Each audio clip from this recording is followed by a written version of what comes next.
Mas contra o Japão, já tomou um varando no primeiro tempo, é que o Japão recuou, fez o gol e poderia ter um contra-ataque liquidado o jogo.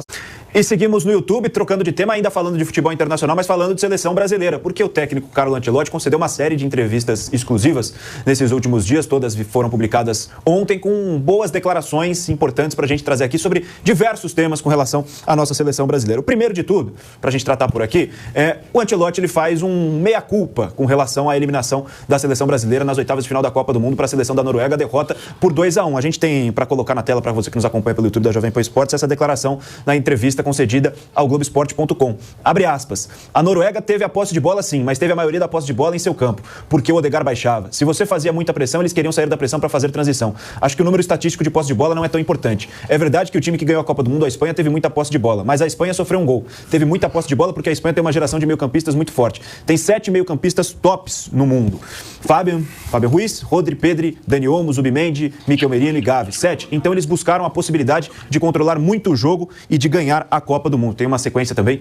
Acho que a equipe tem que ter um estilo baseado nas características dos jogadores. A verdade é que você pode receber críticas porque o time teve menos posse do que a Noruega. A estrutura, as características dos jogadores não são de um jogo de posse. Quando você tem na frente jogadores como Vinícius, Endrick, Estevão e Rafinha, você não tem que fazer um jogo de posse. Você tem que fazer um jogo mais vertical. Então o estilo é baseado nas características dos jogadores. Se surgirem jogadores novos, um meio-campista de muita qualidade, obviamente você pode jogar um jogo mais de posse. Ele até fala depois sobre como as mudanças acabaram mexendo com a estrutura da seleção brasileira, né? Ele faz uma meia-culpa nesse sentido, de como as mudanças no segundo tempo, a entrada do Neymar acabaram mexendo com a estrutura da seleção. Mas mantém, o Vamp, a defesa do estilo e da estratégia que ele estabeleceu. Disse que, então, não dá para você fazer um jogo de posse quando você não tem as peças necessárias. Pelo menos defendeu o que ele pensou para esse jogo contra a Noruega, Vamp. Se a Noruega, no valor individual, tem mais jogadores à disposição do que o Brasil, aí eu concordo com ele. Mas não tem. Não tem. Entendeu? Se a Noruega tem esse leque de jogadores e para ele não conseguir manter a posse de bola, a entrevista dele eu vi um pedaço dessa aí, vi uma muito boa com o Pedro Ivo Almeida, que é dos canais Disney. O Pedro Ivo Almeida, que o Maldo falou aqui, que o companheiro aí fez a pergunta pro Abel, o Pedro Ivo também foi duro com ele, né? Sim. Você viu essa entrevista? Eu vi 5 perguntas. Foi uma entrevista longa, eu vi 5. E foi na goela dele mesmo. E aí, por que isso? Porque ele se esquivou pra caramba, mas falou. Agora ele vai ter um ciclo aí de 4 anos. Vamos pegar... O Flávio falou, vamos pegar a Austrália, 2 jogos, e a Super Data FIFA, depois Índia, né? Vai aonde? Mumbai? Deixa eu pegar aqui a informação correta de onde vai ser o jogo contra a Índia. Mas só de serem 2 amistosos contra a Austrália já me causa muita surpresa. Ele vai lá quem quer ser um milionário. Calcutá, Vai lá ver quem quer ser um milionário lá no filme, que é o Oscar. Gente do céu, não tá um pouquinho atrasada essa coletiva, não, pô? Eu já nem lembro mais como é que foi o jogo. Depois daquele jogo da Noruega, eu fiz tanta coisa. Não, eu gostei do Pedro, que perguntou, vem cá, você quando o Brasil perde a Copa, por que você não foi pro Canadá e não veio pro Brasil? Então, satisfação coletiva, não, porque eu tava de cabeça quente, então é melhor a família, tá perto da família. Mas um mês depois, gente, o pessoal não se incomodou muito nem no dia, não vi ninguém chorando, imagina um mês depois, pô. Nossa senhora, já nem lembro, mas sinceramente, já... Eu gostei das 4, 5 perguntas que o Pedro... Não, perfeito. Dependendo, se eu tivesse oportunidade, também entrevistaria, mas, pô, não dá, né? Tem coisas que precisam ser ditas na hora e naquele momento, depois disso, é a menor importância, pô, dane-se. Errei, não, depois do jogo, o quê? Um mês depois? Aquele momento que era o necessário. Lógico, agora que se dane, pô, agora não muda nada. Deixa eu colocar na tela também, para o pessoal que nos acompanha em vídeo, a outra fala do Ancelotti, para eu perguntar para o Mauro também, sobre justamente as mudanças que ele fez, sobre Neymar especificamente, e sobre as alterações feitas ao longo da partida. A gente vai colocar na tela, tá aí. Abre aspas, acho que até a parada para hidratação do segundo tempo, a equipe estava bem colocada no campo. Tivemos a oportunidade de fazer o gol no pênalti com o Endrick. A autocrítica que eu posso fazer, que eu fiz depois do jogo, é que eu mudei a estrutura do time depois da parada para hidratação. E aí perdemos o controle do jogo. Acho que ali mudou algo no time. Perdemos um pouco o controle pelo lado. Com a entrada do Neymar, eu pensava em retomar o controle do jogo. Botar mais qualidade na frente para ganhar o jogo. Isso é parte de uma decisão. Você tem que tomar uma decisão em um jogo eliminatório. É como contra o Japão. Às vezes as decisões são corretas porque o resultado te premia. Às vezes as decisões são muito ruins porque o resultado não te premia. Foi o que disse o técnico Carlo Ancelotti, meu caro Mauro César Pereira, agora um mês depois fazendo essas leituras e trazendo a sua visão, a visão do técnico italiano sobre essa eliminação diante da Noruega na fase de oitavas de final, Mauro. Você pode repetir esse trecho que ele fala, por que ele colocou o Neymar? A autocrítica que eu posso fazer, que eu fiz depois do jogo, é que eu mudei a estrutura do time depois da parada para hidratação e aí perdemos o controle do jogo. Perdemos um pouco o controle pelo lado, com a entrada do Neymar, eu pensava em retomar o controle do jogo, foi o que ele disse. Com todo respeito à carreira vitoriosa do Carlo Ancelotti, com uma frase dessa, se eu fosse o presidente da CBF, eu pensaria assim, meu Deus, o que eu fiz? Se retomar o controle do jogo com o Neymar naquelas condições, não existe, né? Não, claro que não. E o posicionamento, Mauro, sobre o posicionamento dele, tentando defender a estratégia que ele colocou no jogo, mesmo com os números que a gente passou aqui, discutiu tantas vezes, de 65, 35. Não convence ninguém, só convence alguém, só um chapa branca, alguém muito ingênuo. É óbvio que o Brasil tem condições de jogador de ficar com a bola, pô. Não ficou por opção dele. Não ficou por opção dele. Dizer que os jogadores brasileiros não têm condições de impor um estilo de posse de bola. Claro, os jogadores da Espanha, eles são bons jogadores, mas não tem mais Busquets, Iniesta e Xavi. E Messi jogava coisa do Barcelona, então já traziam todo aquele conjunto, né, do Barcelona para a seleção espanhola. Cara, é uma seleção tecnicamente inferior à seleção de 2010. O Rodri não tem um grande acima da média. Mas o coletivo foi que isso é treinamento. Isso eu concordo muito com o que o Diniz falava lá nos tempos do Audax. Ou quando ele depois começou a aparecer em times maiores, times grandes. Ele sempre falou, e eu concordo com isso, para ter posse de bola, uma boa saída de bola, são todos profissionais. O cara sabe fazer um domínio, fazer um passe, cara. É treinamento, é claro que é. É posicionamento, treinamento, é ensaio, né? Os caras têm que estar bem posicionados para receber o passe, para trabalhar com a bola. A Espanha treina isso exaustivamente desde a base, tem a sua identidade de jogo. Ele fez uma escolha, vou jogar reativo, vou dar a bola para o adversário, vou jogar no erro, de vez em quando eu não vou fazer pressão alta o tempo todo, mas em alguns momentos eu subo um pouquinho a marcação. Era só isso, o repertório paupérrimo de um trabalho péssimo. E qualquer coisa que ele fale nessas entrevistas aí, para mim, não tem o menor significado, a menor relevância. O trabalho dele continua sendo uma porcaria. Foi muito mal na Copa do Mundo. Decepcionante, esperava muito mais de um técnico desse calibre. O Real Madrid jogava assim. O técnico do primeiro escalão, imagino que possa montar times diferentes, de diferentes cenários. E outra coisa, existe um negócio chamado seleção brasileira, gente. Não pode perder a noção. A seleção brasileira, ela é a seleção que se auto-titula o joga bonito. O joga bonito é jogar com a bola, é jogar ofensivamente, é envolver o adversário, não é? E ganhar. Não é jogar em contra-ataque fechado ali, ou pressionando. Não é. Porque eu estava vendo ontem nessa coletiva, ele falou, quando eu ganhei o jogo pro Japão, quando o Japão, minha posição era o melhor treinador do mundo. Sim. Quando se perde, acontece o que aconteceu, ele falando para ele. Eu digo, mas contra o Japão, já tomou um valendo no primeiro tempo, é que o Japão recuou, fez o gol e poderia ter um contra-ataque liquidado o jogo. Passa muito pela postura do Japão, né? Tava 1-0 pro Japão, o Japão poderia ter liquidado o jogo num contra-ataque que teve, poderia ter feito o segundo. Uma tomada de decisão errada de um passe errado, onde estava um japonês na marca do pênalti.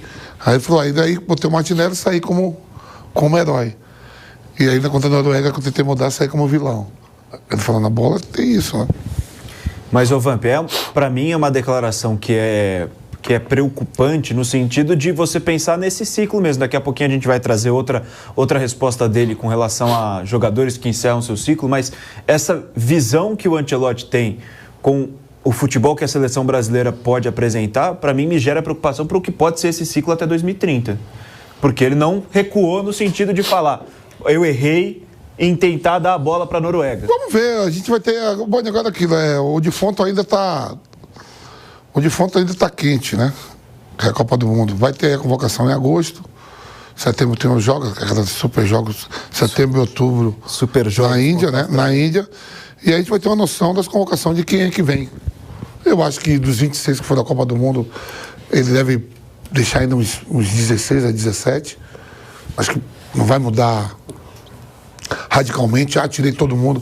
Porque se tirar um monte, vai dizer, peraí, como é que esse cara pensou em ganhar a Copa do Mundo há menos de 3 meses com aquela barca toda, e agora a barca toda, todo mundo embora, vem tudo novo? Eu acho que ainda vai ficar uns 16, 17. Não, vai ter que ficar. Lógico. Até porque não tem. E por que não tem? Ontem um amigo meu, que um cara extremamente competente, executivo de futebol, chamado Euler Victor, ele trabalhou muito tempo no Paraná, acho que agora está em São Paulo, e o Euler mandou um material, ele fez um levantamento sobre o uso de estrangeiros e jogadores de base nos times da Série A.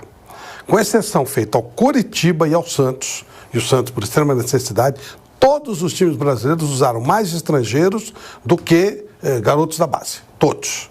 Teve time que não usou nenhum. Acho que foi o Atlético Mineiro, não usou nenhum. Portanto, nós não vamos ter nem renovação. Não tem nem renovação.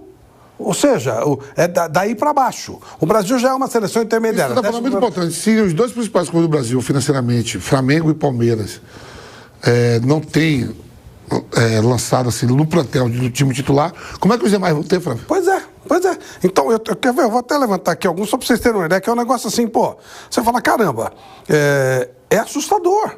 Você não tem. O São Paulo acabou de contratar, chegou agora o reserva do Bahia e não vai botar o moleque, o Nicolas, para jogar. Quer dizer, é uma coisa de maluco, gente. É uma coisa que você fala, quando é que você vai botar esses caras? Quer ver? Só para levantar grosso modo aqui, acho que dá pra gente discutir um pouquinho. Eu estou falando em termos de renovação. Nós temos que ter jogadores novos. E não tem. Ó, vamos lá, bem a grosso modo, tá? Ó, o Atlético, ele usou, Atlético Mineiro, 8 estrangeiros e 2 da base. O Atlético Paranaense, ele usou 11 estrangeiros e 8 da base. O Bahia, 9 estrangeiros e 2 da base.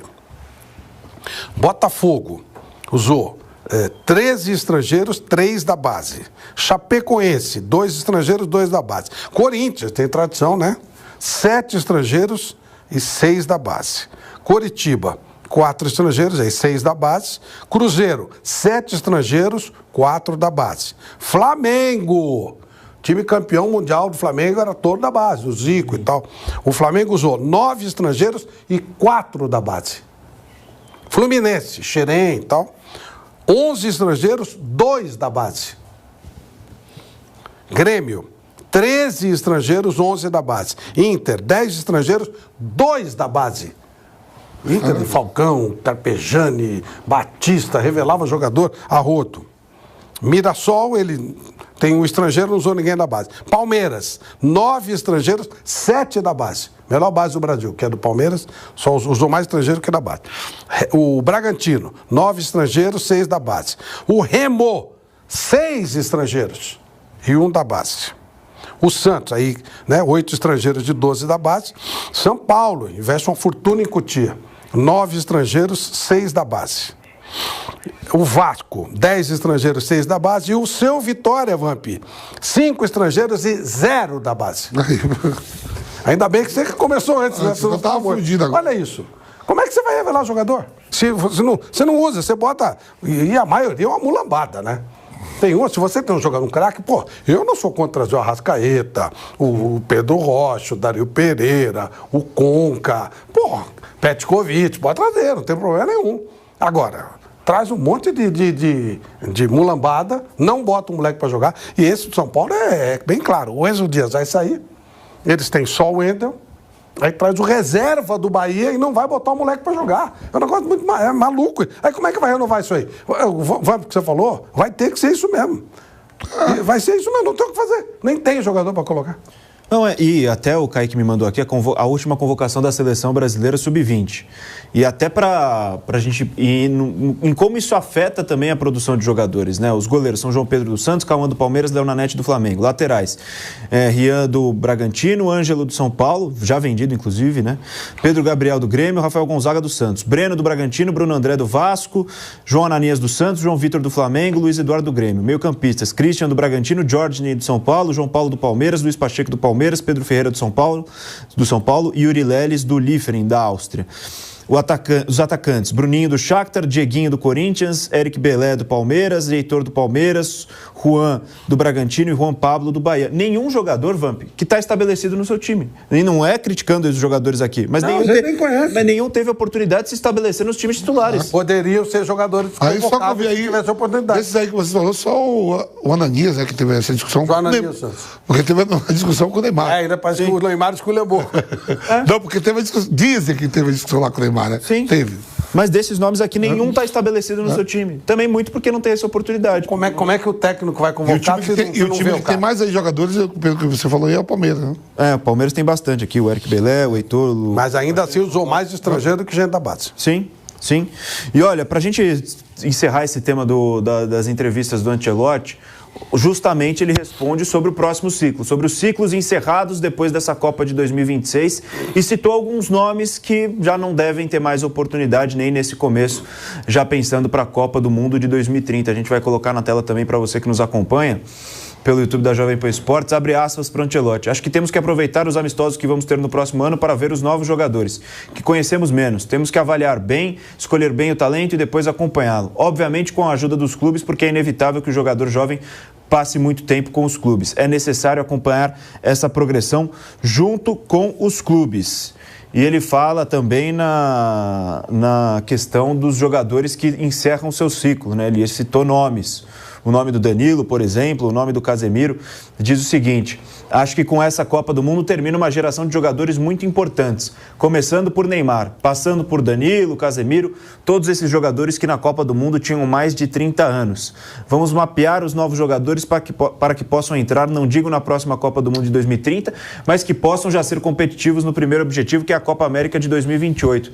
Temos que ter uma conexão muito forte com a Sub-20, que tem que preparar as Olimpíadas. Dali podem sair os jogadores para a próxima Copa do Mundo. Mas, ô Mauro, ele diz o seguinte, né, que tem que fazer essa conexão com o Sub-20, mas a gente está lendo aqui a lista. Se os clubes não dão oportunidade para os jogadores da base, eles não se estabelecem no cenário do clube, chegam no Sub-20 como desconhecidos, como é que você vai pensar em uma convocação também para a seleção principal? É um problema que vai desde uma raiz muito forte na própria realidade dos clubes hoje em dia, né, Mauro? Não, mas muitos jogadores jovens saem do Brasil. Também tem vão essa. lá para fora. Também Agora, quais são os grandes jogadores que esses estrangeiros impediram que crescessem dentro dos clubes? Porque se o cara é bom, ele não vai jogar no Palmeiras, ele vai jogar em outro lugar. Não vai jogar no Vasco, ele vai para outro lugar. Na verdade, a questão é o trabalho da base. Sim. Quem são os grandes jogadores revelados? É um ou outro. O Palmeiras é que revela a grande quantidade. Os outros não. Muito pouco. É um ou outro. E isso sempre foi assim. Como está o Flamengo? Que sempre o Flamengo está reestruturando o departamento de futebol porque não revela ninguém. O time Sub-20 já foi até eliminado do campeonato, péssimo. Tinha um técnico fraquíssimo lá, já saiu também. Conseguiu perder uma final de Copa Libertadores Sub-20 para uma equipe fraquíssima lá do Chile. E o Fluminense, Mauro, sabe? Xerém sempre foi uma base. O Fluminense continua. O Fluminense tem um trabalho, assim, de consistência, de longo prazo. Agora vende jogadores, né? Os jogadores aparecem, eles vendem. O time titular do Fluminense quase não tem base, mas eles vendem. Eles jogam pro Flamengo. Eles vendem, o Flamengo compra muito de volta. Acontece isso também. Quer dizer, acho que assim, é um outro momento. Agora, cabe também a CBF fazer alguma coisa, né? Trabalhar junto. A CBF não investe em nada, a gente, em revelação do jogador. Você só usa o jogador dos clubes. Quem é que banca o desenvolvimento de jogadores do Palmeiras, do Flamengo, do Fluminense, do Internacional, do Bahia? São os clubes. A CBF não faz nada. Ela só pega, convoca e usa. Ou seja, é mais ou menos o seguinte: olha, eu quero um banquete. Compre os ingredientes e faça uma boa comida, que eu quero um banquete. Ah, não tá legal não, tá faltando salmão aqui nesse banquete. Pô, não dá, cara. Sabe que cadê o vinho do Vampeta? O seu vinho não dá. Mas você que paga a conta, tá? Eu não vou, não. Tem que ter o vinho do Vampeta. Mas você que vai pagar a conta, clube. A gente é a CBF aqui, a gente só quer o banquete. Peraí. Não dá nenhum sentido. Porque a gente sabe como é que são essas convocações de data FIFA, né? O Brasil vai jogar 2 jogos com a Austrália e 1 com a Índia. E o jogo da Índia, muito provavelmente, colado no dia seguinte, o jogo do Campeonato Brasileiro. Já pensou você tá desfalcado de jogador para jogar com a Índia, gente? Sim, isso vai acontecer. E é terrível. Pô, se machuca um jogador importante num jogo desse, é muito louco, né?